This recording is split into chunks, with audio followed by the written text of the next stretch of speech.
Olá, clientes, amigos e internautas.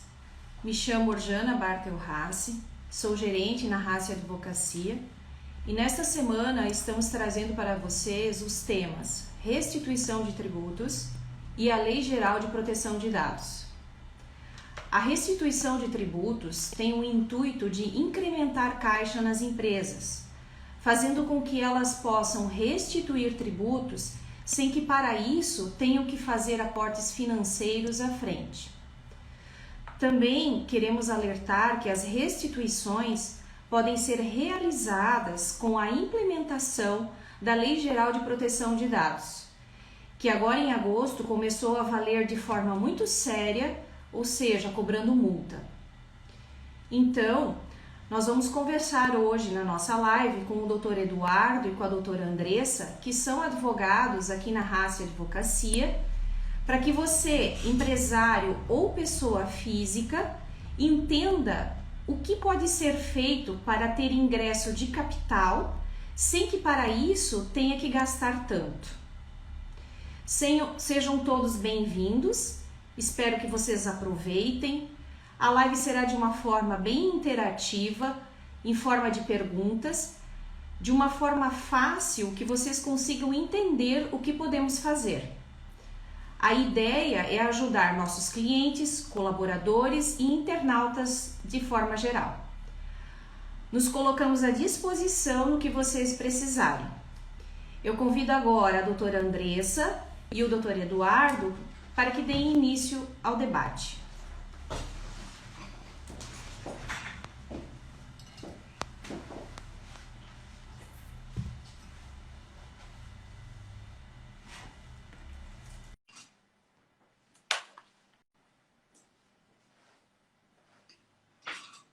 Boa noite. Boa noite, Eduardo. Bom, obrigado, senhora Orjana. Parabéns pela iniciativa da senhora Orjana, do Dr. Marcos Rassi e para a Rassi Advocacia.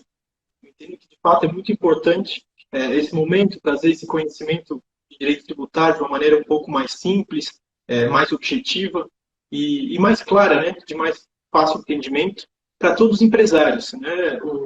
As empresas brasileiras têm, em média, uma carga tributária de 33% em cima do seu faturamento, o que não é pouco, é bastante. E, além disso, a Receita acaba cometendo diversas arbitrariedades, o fisco acaba, muitas vezes, cobrando mais impostos do que deve, como até vai ser os principais temas de hoje, não é mesmo, doutora? Então, para passar para vocês o que vai ser discutido hoje, vão ser alguns pontos específicos, algumas teses específicas, que vai abordar vários setores da nossa indústria, do nosso comércio, das próprias pessoas físicas da nossa região e os serviços prestados por médicos, dentistas, construtores, loteadoras, enfim, transportadoras. Então, nós vamos abordar bastante de uma maneira breve, simples e fácil, né, doutora? Então, vamos começar pelo que interessa e até pelo que me chama a atenção, pela tese do século, né? Então, se a doutora quiser iniciar. Isso, boa noite a todos que estão nos acompanhando, né? A gente vai começar pela denominada tese do século, que foi recentemente julgada agora pelo STF, né? Então, primeiro, eu gostaria de agradecer a todo mundo que está aqui participando, né? Como o doutor Eduardo já falou. E a gente vai entrar já nos temas para a gente não se alongar muito também e para que seja mais fácil, mais interativo também a nossa conversa aqui. Então, o que é essa tese do século, né? Então, a tese firmada mesmo pelo STF, ela é que o ICMS ele não compõe a base de cálculo do PIS e da COFINS. Então, a lógica dessa tese é que um tributo não pode compor a base de cálculo de outro, né? Então, o que seria isso? Porque o tributo ele não é considerado uma receita da empresa. Então, aquilo não é um dinheiro que está entrando no caixa da empresa, né? É um valor que a empresa vai passar para a Receita, né? Para o Estado, para a União, enfim. Não é algo que vai acrescer ao patrimônio da empresa. E também a gente acha importante, né, citar esse tema, especialmente porque a maioria dos contribuintes acreditam que essa tese ela só se aplica para grandes empresas, né? Às vezes a gente pesquisa lá no Google ou vê no noticiário, só a Magazine Luiza, né? Essas outras grandes empresas, e na verdade não, né? Ela se aplica para o pequeno empresário, para a média empresa, para todo mundo que de alguma forma recolhe esse tributo, né? E pode estar recolhendo de forma indevida. Na verdade não pode, né? Com certeza está recolhendo de forma indevida. Porque a Receita, mesmo depois da tese, mesmo depois de inúmeros julgamentos, mesmo tendo que restituir milhões aos contribuintes, ela não para de cobrar de forma equivocada. Eu acho importante destacar isso, que é justamente o que acontece, resumindo, né? A ideia é, o imposto ele vai sobre um faturamento, então é um percentual que deve vir sobre o faturamento da empresa. Logicamente que quando você recolhe outro imposto, esse valor não é do seu faturamento, né? Esse valor tem dono já, que é o Estado. Então esse valor não é da empresa. Mas, para aumentar a quantidade de imposto que o fisco vai cobrar, ele inclui no teu faturamento somente para aquele cálculo, para conseguir inflacionar esse valor que cobra, né? Então, primeiro que já surpreende, é curioso que tem que chegar um ministro do Supremo Tribunal Federal para ir lá e afirmar, olha, realmente, o imposto não faz parte do faturamento da empresa. Não deveria ter essa necessidade, né? E aí, além disso, mesmo depois do Supremo Tribunal Federal pacificar, deixar claro de que não pode compor essa base de cálculo, a Receita continua fazendo essas cobranças indevidas, né? Ela continua inflacionando. Se não fizer o pedido judicializar essa questão, é possível que a empresa vai continuar fazendo essa cobrança indevidamente por todo esse período. Até porque sabe que, em geral, assim, os empresários não têm esse conhecimento que agora não estão tendo essa conversa e passando para vocês, né? Isso, até a gente quer citar, né, até para aproximar mais também as pessoas, as empresas aqui da região, né, dizer que, como eu já falei, não se aplica somente para empresas distantes ou para grandes empresas multinacionais.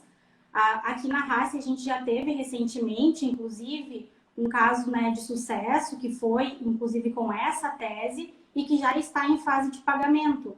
Então, hoje, essa é uma tese que traz segurança jurídica para o contribuinte, né? Porque ela já tem uma decisão pacificada pelos tribunais superiores, pelo STF, que é a nossa última instância, né, no judiciário. Então, ela é realmente uma tese que, aplicada corretamente, né, ela pode trazer um alívio fiscal imediato para a empresa. Então, o que a gente quer dizer é que não é só a questão de restituir tributo, né? É a questão de recolher devidamente e trazer um alívio fiscal imediato para a empresa. A partir do momento que se entra com uma ação, a gente tem a possibilidade de um pedido liminar, né? Então, a partir até mesmo antes do julgamento, a empresa pode passar a recolher de forma correta, né? Ter uma economia, aí poder talvez investir em outras áreas, né? Que sejam de interesse. E, nesse sentido, a gente quer também passar para vocês os tipos de ações, né, que a gente tem. E, em primeiro lugar, né, no caso dessa tese do ICMS, o que é mais utilizada seria a ação ordinária, porque ela dá a possibilidade ou de restituição ou de compensação, né?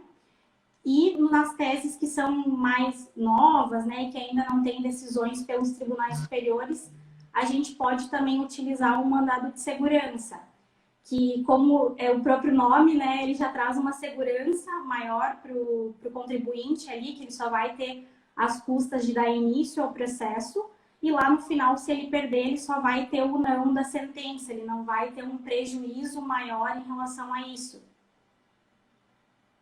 Exatamente. É até importante destacar que, nesse caso do CMS, por exemplo, as empresas que se anteciparam, que entraram com essa ação antes mesmo do STF julgar em 2017, elas conseguiram esse alívio fiscal mencionado pela doutora antes, né? Então, é justamente nesse sentido que aguardar uma decisão pode dar certos prejuízos, né? Porque não só vai conseguir recuperar dos últimos 5 anos, né? Então limita essa recuperação para os últimos 5 anos, como quanto antes entrar, antes pode trazer esse alívio fiscal no bolso da empresa, né? Então acho que passado então sobre a tese do século, acho que a gente pode partir para as teses filhotes dessa tese do século. Porque o que significa? O fisco não se limitou a incluir o ICMS na base de cálculo do PIS e da COFINS para inflar esse tributo. Não. Essa inflação feita na base de cálculo, esse aumento feito na base de cálculo dos tributos, é feito com diversos tributos. Então, não se aplica somente a quem recolhe muito ICMS. Nós temos, por exemplo, o ISS sendo acrescentado na base de cálculo do PIS e da COFINS. Né? Então, para prestadores de serviços, acontece esse mesmo problema. Né? E o PIS e COFINS sobre a própria base de cálculo, que é mais curioso ainda. Né? Como é que pode o tributo fazer parte da base daquele cálculo para o tributo, para o próprio tributo? São o famoso xadrez 3D que o fisco faz para aumentar, né, a cobrança em cima da empresa. Então, tem outras teses, filhotes, né, que são pertinentes, eu acho que a doutora podia passar. Além dessas que o doutor Eduardo citou, né, a gente ainda pode citar o imposto de renda de pessoas jurídicas sobre a base de cálculo do PIS e da COFINS, o ISS sobre a base de cálculo do imposto de renda da pessoa jurídica e contribuição social.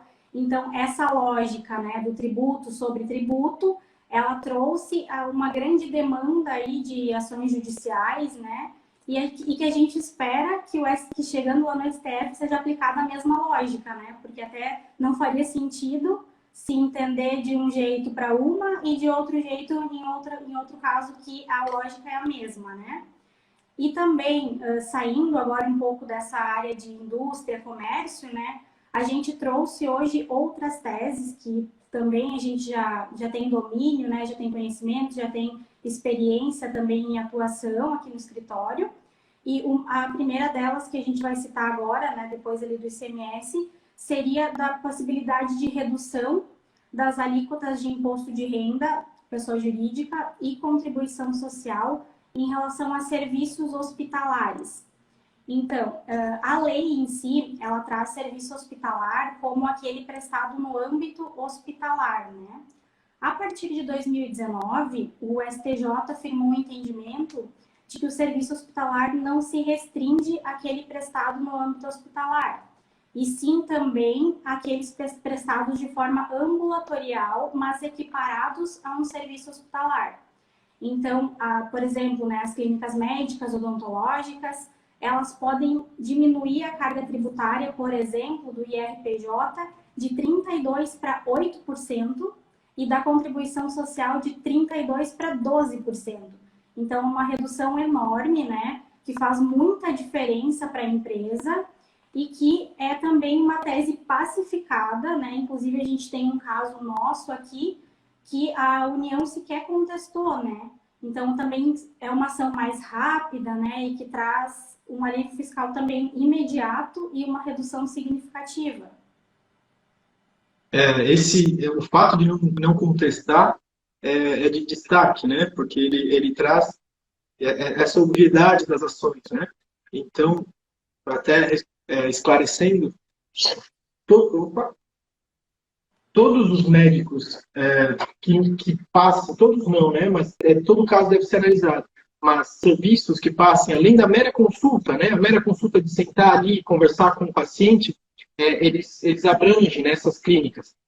Deve ser sociedade empresária, né? Mas logicamente não se limita a sociedades, a somente clínicas médicas. Sociedades empresárias cabem teses tributárias, porque existem diversas outras para realizar. Mas, além disso, vale destacar que essa tese ela se aplica para clínicas odontológicas, né? Então, os dentistas eles se formam e são cirurgiões dentistas, né? Eles fazem cirurgias. Essas cirurgias também se adequam, tá? O serviço hospitalar é muito amplo. Então, por exemplo, vacinação, ela se enquadraria também nesse sentido, né? Então, é importante destacar que, justamente nesses casos de sucesso, aconteceu recentemente isso de não haver uma contestação sobre o direito, né? Já ter conhecimento de que está cobrando equivocadamente, mas continuar fazendo essa cobrança. Isso. E né, agora a gente passando para outra tese, né? Essa tese de clínicas médicas realmente é uma tese que dá uma redução bastante significativa E a gente tem também, né, em outras áreas, né? Agora a gente vai citar, por exemplo, a área de construção civil, né, de construtoras, loteadoras, incorporadoras. Essa tese também, nossa, é cobrada totalmente equivocada, né? A cobrança é equivocada. Então, seria a tese de isenção de tributos federais sobre permuta de imóveis. Então, o que, que acontece?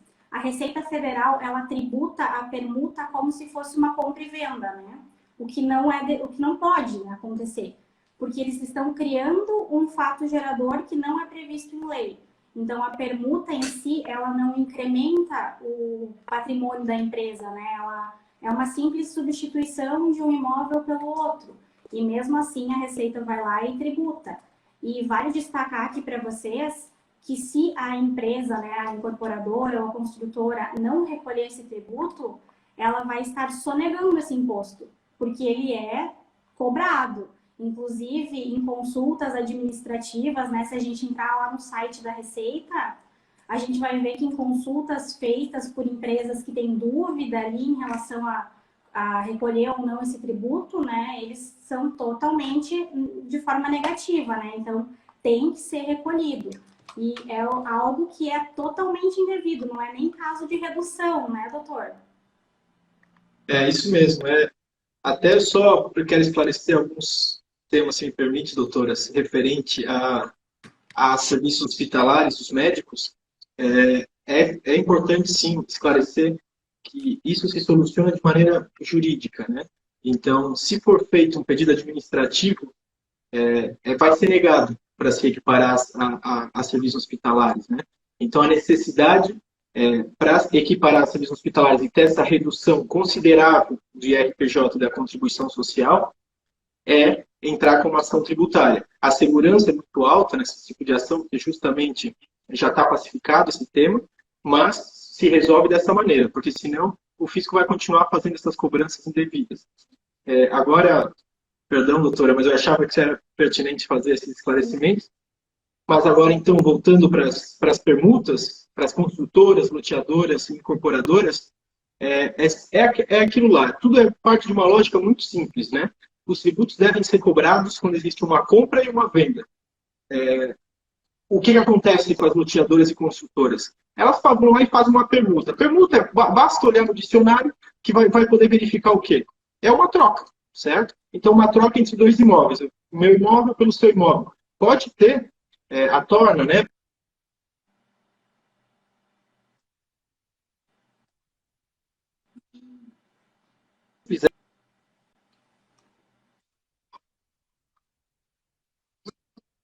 E se faz essa tributação, e caso se preste administrativamente isso, também, assim como no caso dos médicos, não se resolve. Administrativamente, as empresas não têm tido sucesso em resolver. Então, a maneira mais rápida de se resolver, a maneira mais objetiva de trazer esse alívio fiscal, porque é um baita alívio fiscal, ficar sem pagar nenhum tributo federal sobre a permuta, traz muito alívio. É como aumentar o preço dos valores, né? Porque traz de fato um benefício para o caixa. Então, para fazer isso, tem que ser judicialmente. É um processo até um tanto quanto mais rápido, mas um pouco mais célere, porque já existe esse tema pacificados, né? São temas que já não se discutem mais, mas se resolve dessa maneira. A doutora quer falar já mais alguma coisa sobre as permutas ou a gente pode partir para os PIS sobre os insumos? Na verdade, eu só queria ressaltar, né, em relação a ambas as teses, que o fato de não haver contestação geralmente não é algo que vem da Receita Federal. Muitas vezes é uma orientação da Procuradoria-Geral da Fazenda Pública. Então, é a parte jurídica, né, que é acionada somente quando há uma demanda judicial. Então, por isso que é importante, né, às vezes a gente não tem, na maioria das vezes, 90%, a Receita, se ela está cobrando errado, ela não vai reconhecer administrativamente. Então, a demanda judicial ela é importante por isso. E ressaltando, né, que o fato de não haver contestação não tem nada a ver com a Receita Federal em si, mas sim, depois de ajuizada a ação judicial, a Procuradoria da Fazenda vai lá e ver, não, esse contribuinte aqui tem direito, né? Tá tudo certo, então não vale a pena a gente talvez postergar essa ação, né, para algo que já está perdido. Mas não é que a Receita vai deixar, né, de cobrar ou tudo mais se for de forma administrativa. Até um adendo nesse ponto, falando sobre a Procuradoria, né? É importante destacar que a Receita e quem faz a defesa nesse processo de ações tributárias são órgãos separados, dependentes, né?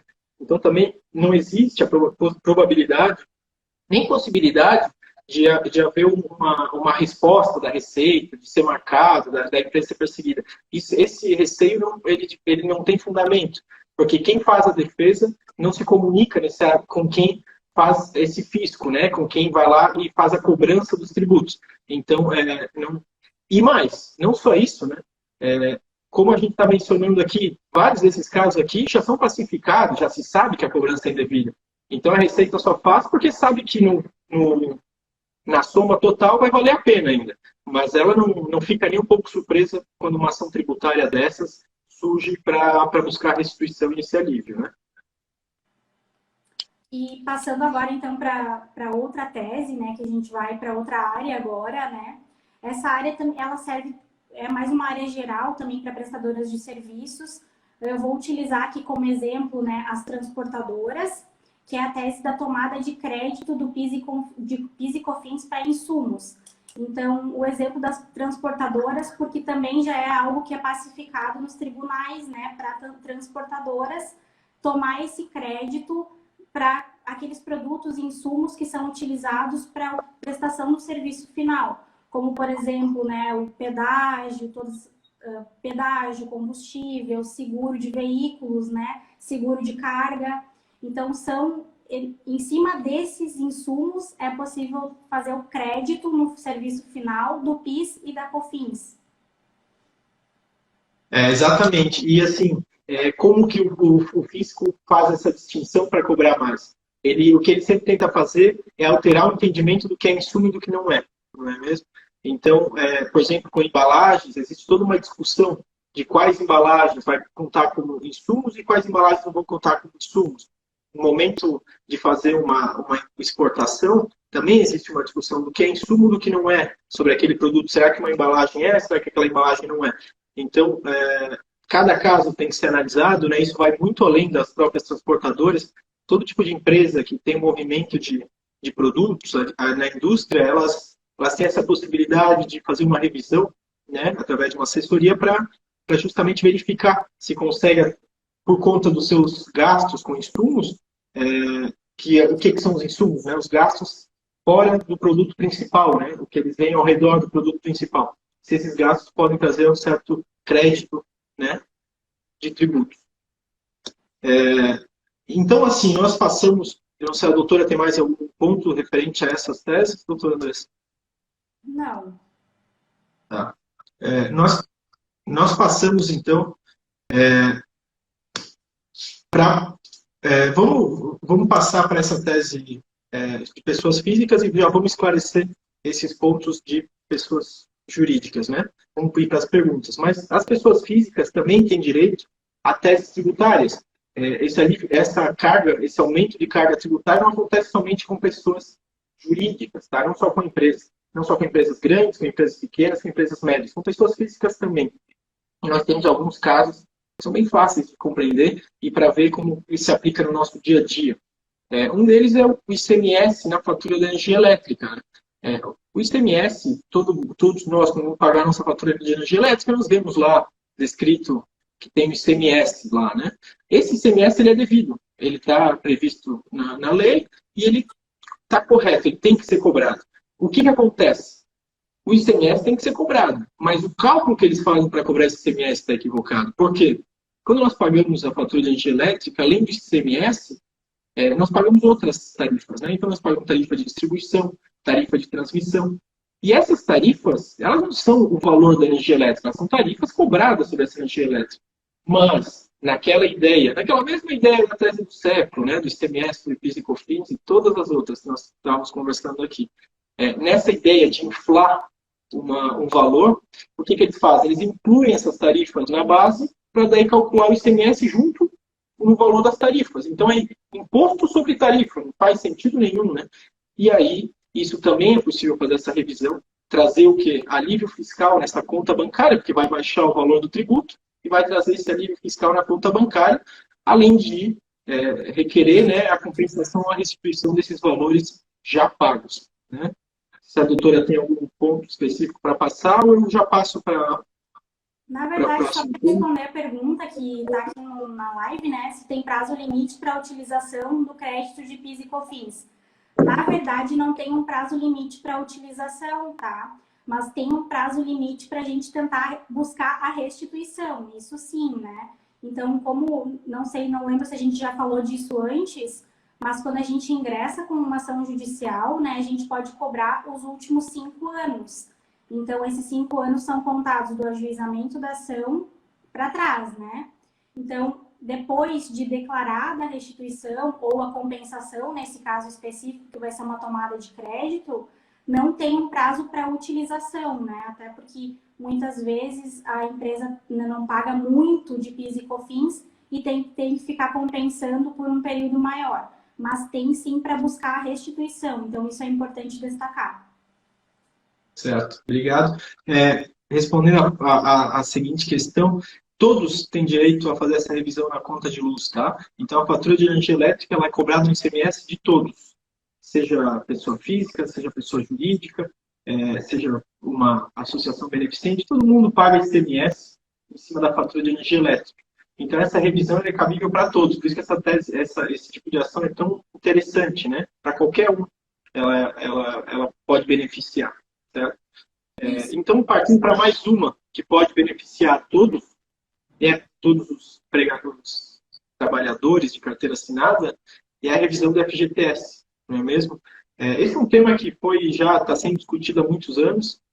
Ultimamente, ele sofreu um boom por conta de surgir as notícias de que o STF estava para julgar a qualquer momento, não é mesmo? Ia julgar no dia 13 de maio.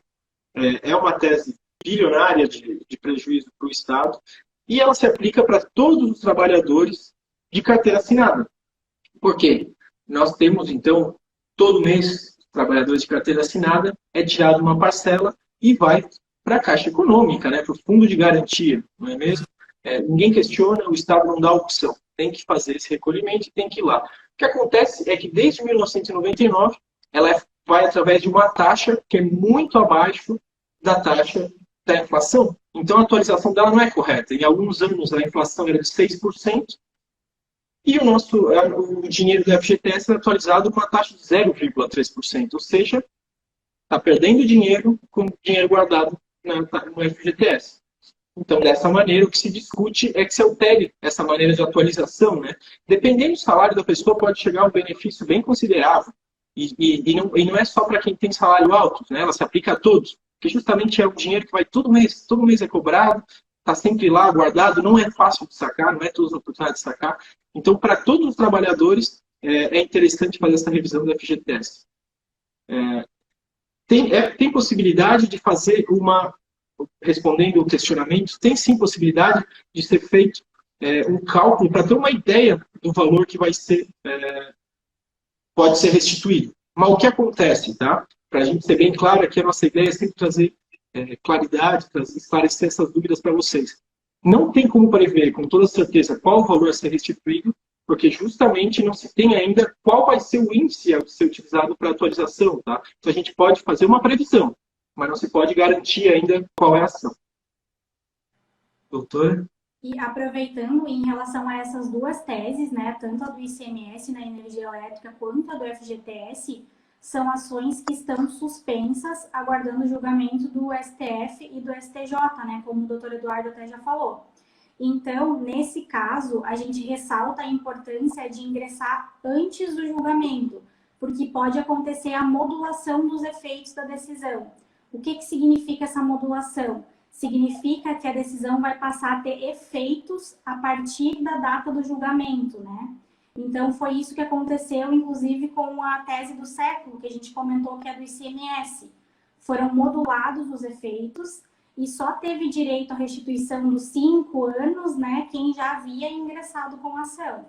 Hoje, né, como a ação já é a decisão final já é de 2017, a gente já consegue restituir, inclusive, 4 anos, né? Então, hoje é altamente vantajoso ainda ingressar com essa ação.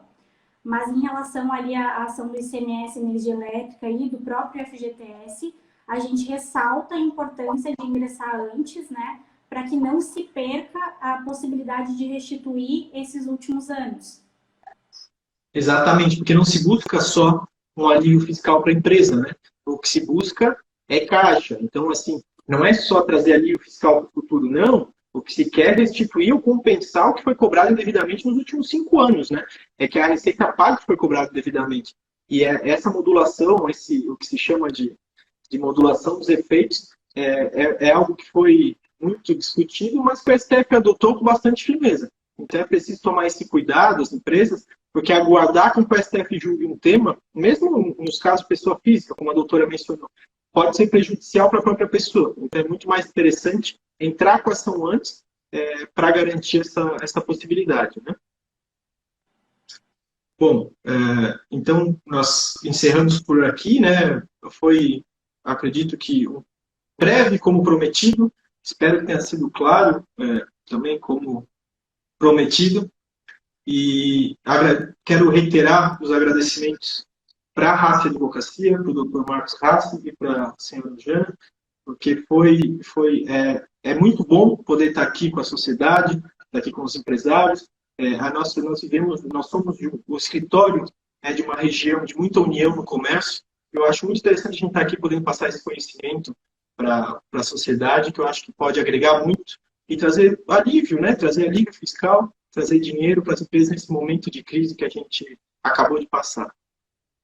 Isso, na verdade, eu quero agradecer também, né, a todo mundo que acompanhou, né, a Rassi, todo mundo que está aqui nos prestigiando e também nos colocar à disposição para tirar dúvidas, né, se alguém ficou com algum questionamento que talvez a gente não tenha respondido aqui durante a live, ou também trazer para a gente sugestões para outras ocasiões que a gente possa, né, sentar aqui e conversar com vocês e interagir também. E que a gente está de portas abertas aqui para receber nossos clientes, né, e tirar todas as dúvidas necessárias. Então tá. Até mais.